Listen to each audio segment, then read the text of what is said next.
Yes, for sure. I heard that you just live down the street from me. Yes, that I know. So we need to get together. Ah. Also, I'm thinking you have chickens. I am probably allowed to have chickens too. So I we need to talk about chickens because I've been dying to have chickens. I don't know So if we're allowed to, but everybody around me does, so I have them too. mm, well, that works for me. Oh, that's awesome. Okay, Angela, how are you feeling? Wow. Okay, if I had gone first, it would not have been as good. I'll just say that. Because listening to all of you, I've been reminded of a lot of things that have changed for me. At the beginning, I would have said, I haven't changed that much. I was already on a good trajectory. This just like pushed me a little bit further. But listening to you, I realized I've been writing down the things that I've been able to do. I don't know if Rebecca remembers this. She didn't mention this in my video, but I remember my main complaint to Rebecca before I started was, I feel like I'm a fraud. I feel like I am faking my success. I feel like everyone around me thinks that I have it together, and I feel like I am completely falling apart and nobody knows. And I feel like I have to guard my secret that I don't have it all together. And Rebecca was like, "Oh, lots of people tell me that. Don't worry." And I was like, "No, I've never told anyone this. Like, I don't think you realize how huge it is that I'm even telling you this because I don't tell anyone how I really feel inside." And I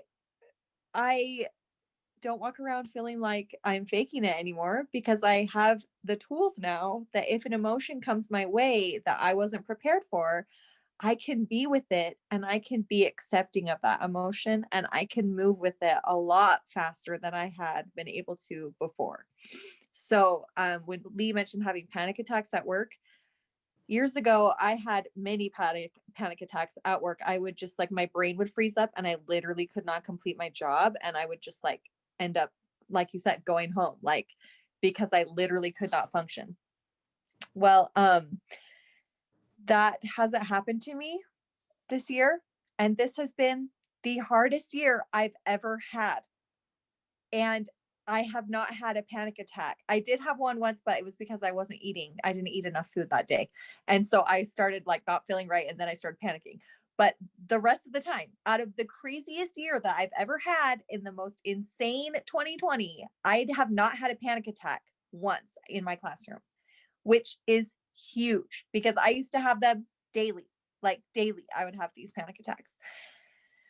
So it's huge that my heart is more open. It's huge that like Caroline said, I'm easier at letting things go. If something happens to me, I don't get as frustrated by it. I'm more willing to talk about it. I'm more willing to examine it. I'm more willing to just look at it and not be so full of anger and judgment. I'm more able to love myself through the process. The morning routine was not my cup of tea. I was not successful at it. I stuck with it for longer than I have anything else, and I still didn't ever do it properly because I was in denial about really how hard it is for me to get out of bed in the morning. But because I was consistently wanting to work on that, it made me come to terms with the fact that I do have sleep apnea and I do have a physical like condition that makes it difficult to do that. And like I would have never gone to talk to that doctor. And just hearing him say, I think you have sleep apnea, and I think that what you're experiencing is real and that we can do something about it. Just knowing that information has given me so much hope. And I've just been able to love myself, even though I'm not able to perform like I want. I love myself even in the middle of it. And I can be accepting and I can be supportive of myself, which I've never been able to do. I've always been really down on myself about that. Um, and like Caroline said, I can release judgment faster. And my favorite thing about this has been the amazing support from the group. That day I had one of the hardest days I've ever had, the day after I lost my grandfather and I had to go get that stupid corona test.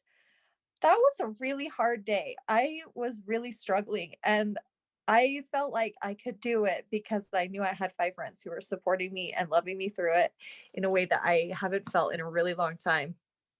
And um I was just thinking to myself, I had that thought a few weeks ago of maybe I don't have any friends. I had like this panic and this like random thought pop up in my head yesterday. Maybe I don't have any friends and that's why nobody wants to have lunch with me.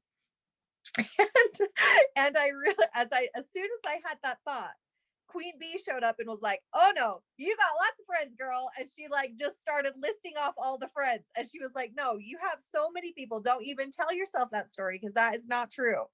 And I would have never been able to turn it around like that and then turned it into a positive experience and realized how many amazing, wonderful friends I have. And also to um, not have to seek for approval from outside and to find it in myself, to find that love for myself.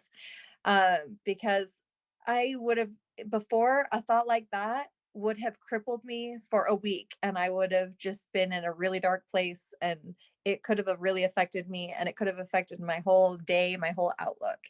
And instead, I was able to say, no, that's not true. I don't believe that thought. I have lots of people who love me and lots of people who support me. And even if none of them did, I love myself, which is a huge game changer, knowing that I'm enough and knowing that I love me. And that like that's the most beautiful thing I could ever have achieved in this 12 months is to be able to say I love me.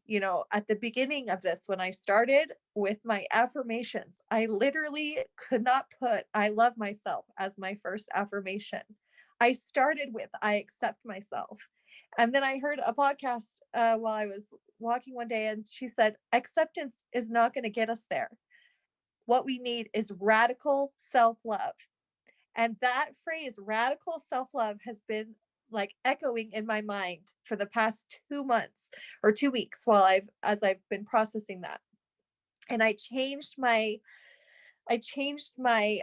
affirmation from I accept myself to I love myself radically.